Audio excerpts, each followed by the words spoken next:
Dorothy Thompson wrote in Listen Hans that in psychological warfare, you try to know your enemy inside out.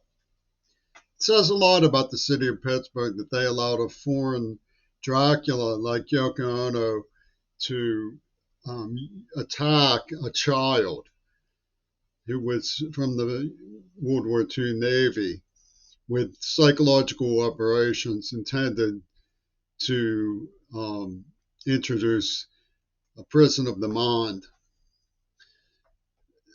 It doesn't get darker or more foul than that in my shock register. One of the things that's very interesting about Alan Parsons and the Beatles is the way they mongered the claim that they were acting in concert with Ayn Rand. That crying, squeamish little Jimmy should be mauled by King Crimson's fanatical hatecraft, would be endorsed by Ayn Rand.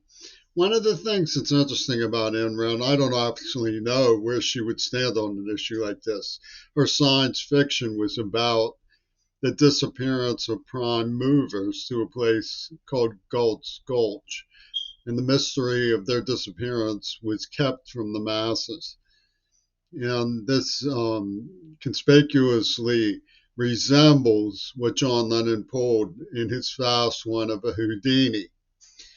But Ayn Rand used to say that Nietzsche was very poignant at times, and at other times he was absurd.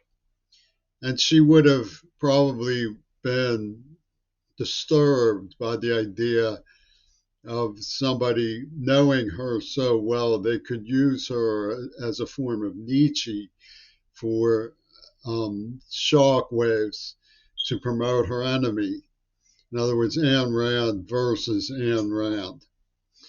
I'll give you an example of this from the work of Penis Sinfield. Penis, who had a girl Ripper murdered over a penny, claimed it was Ayn Rand. Psychology, capitalist,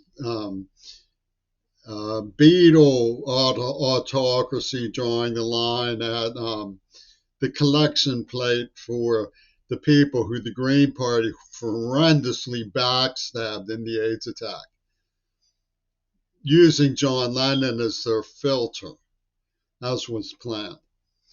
And this Nazism, they claim, was a legitimate interpretation of Ayn Rand.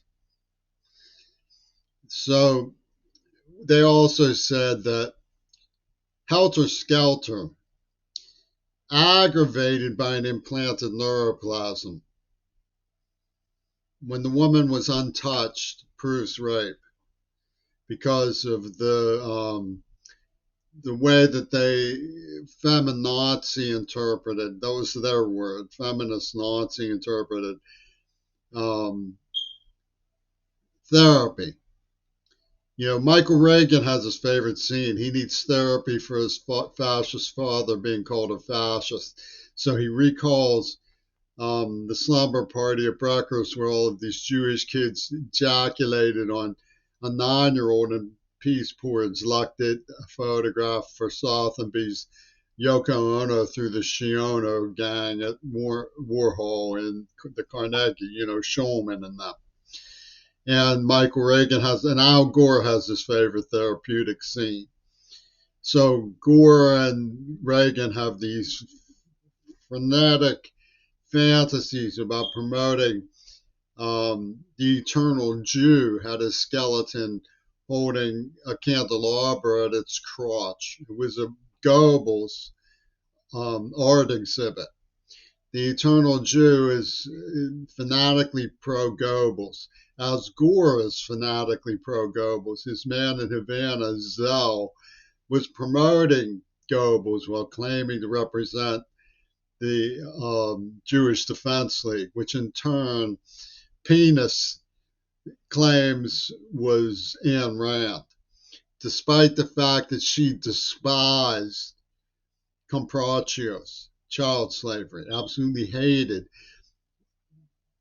crippling a child in the brain to make it a slave, hated it.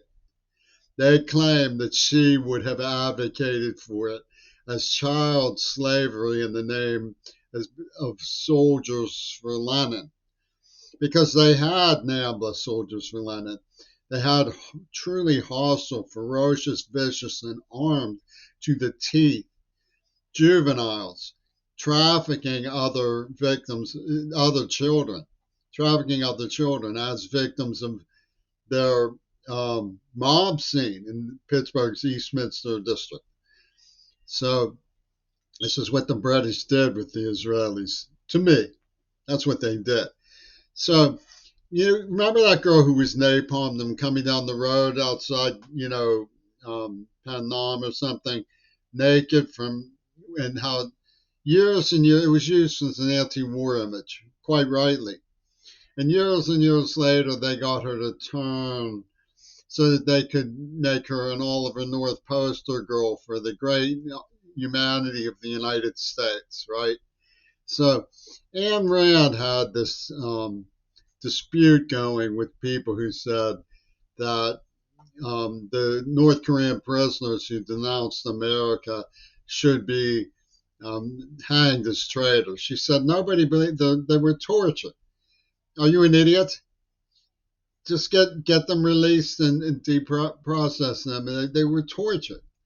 Nobody mistakes what they're seeing.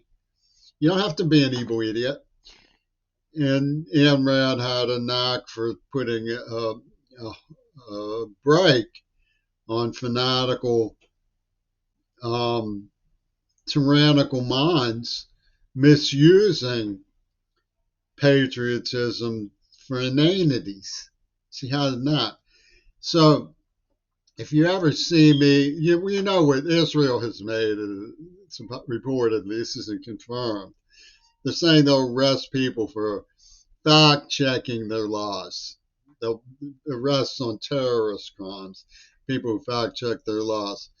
So we know that the rapists in Yoko Ono's entourage, led by Amanda Harcourt and Penis Gabriel, who came on to me saying things like, I love you, man, when their plan was to rip a murder, give me Parkinson's, torture, and rob. I mean, to fleece a victim of child torture. That was their plan all along. That's what they're using Ayn Rand to sell.